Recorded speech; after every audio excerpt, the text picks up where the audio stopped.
Une revue de presse, quelques minutes et un peu beaucoup de mauvaise foi, c'est vendredi, c'est Émeric et c'est la chronique cynique. Cette semaine, oubliez le reste du monde. Vous êtes tous conviés à la grande branlette nationale, c'est le bac. Il n'y a pas d'autres informations qui tiennent. La grand-messe, c'est bien sûr l'épreuve de philosophie, symbole de l'exception française. La philosophie, c'est l'amour de la sagesse. La France fait de la philosophie, la France aime donc la sagesse. Syllogisme imparable si tant est que la sagesse consiste à entendre l'énoncé de 3 questions, un beau jour de juin, y réfléchir en finissant son bourguignon et l'avoir oublié en attaquant le fromage. Qu'à cela ne tienne, je vous dis que c'est une institution.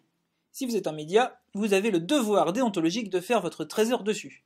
Mais pas d'inquiétude, du coup on dispose d'un modèle standardisé qu'on utilise depuis 30 ans sans changer une virgule.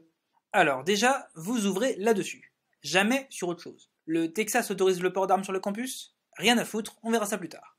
Une œuvre d'art a-t-elle toujours un sens ?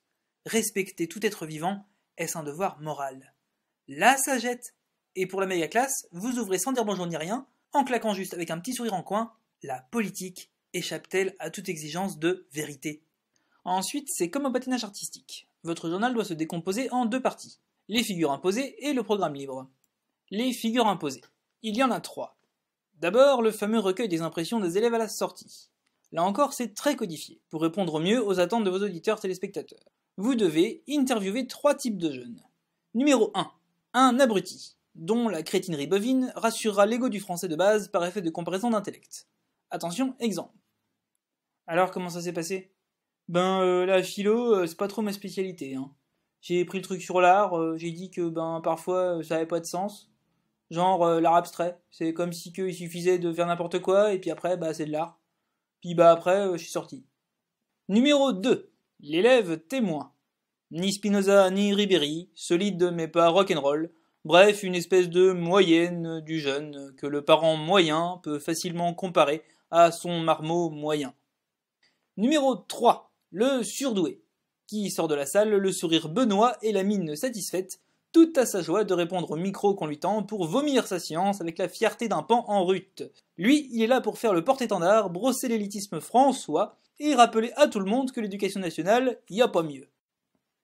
Je me suis d'abord demandé qu'est-ce qu'une œuvre d'art, et fondamentalement, c'est une représentation du réel. Toute œuvre d'art est donc nécessairement signifiante.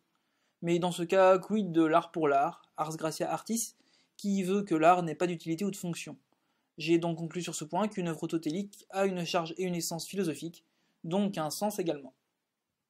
Deuxième figure imposée, le corriger des sujets avec un philosophe ou approchant.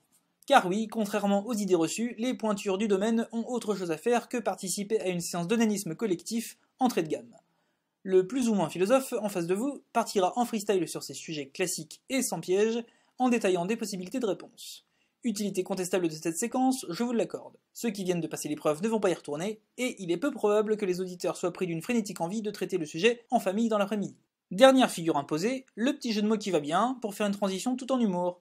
Eh bien, merci monsieur Dugenoux, chez vous en tout cas, l'exigence de vérité semble être un vrai devoir moral. Pour le programme libre, vous avez le choix entre plusieurs options. La fraude. Mais bon, c'est pas classe. Rappelez-vous que la France réfléchit 30 minutes par an, c'est pas le moment de lui pourrir son groove. Sinon, vous avez le débat sur l'avenir et l'utilité du baccalauréat. Problème, il ne reste plus grand monde de vivants pour défendre l'intérêt et l'avenir du bac. Du coup, vous risquez de vous retrouver en porte-à-faux sur l'intérêt de votre journal. Préférez donc un sujet social, sensible et touchant. Un sujet Sophie d'avant quoi. Le plus vieux candidat et la plus jeune candidate. Le papy de 95 ans aura toujours une histoire bien sordide à raconter sur ce qui l'a empêché de passer l'examen. Les Allemands sont entrés dans la salle et ont tiré sur mon voisin, Antoine Malavier. Moi j'ai sauté par la fenêtre et j'ai plus jamais remis les pieds dans une école. Voilà, un bon tire-larme que viendra compenser le témoignage de l'angélique petite Julie, 12 ans. Après le bac, je vais aller travailler aux États-Unis pour aider les plus pauvres.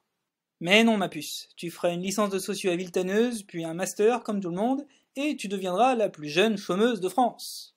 Et voilà, vous avez votre journal pour les 15 ans à venir. Allez, à la semaine prochaine.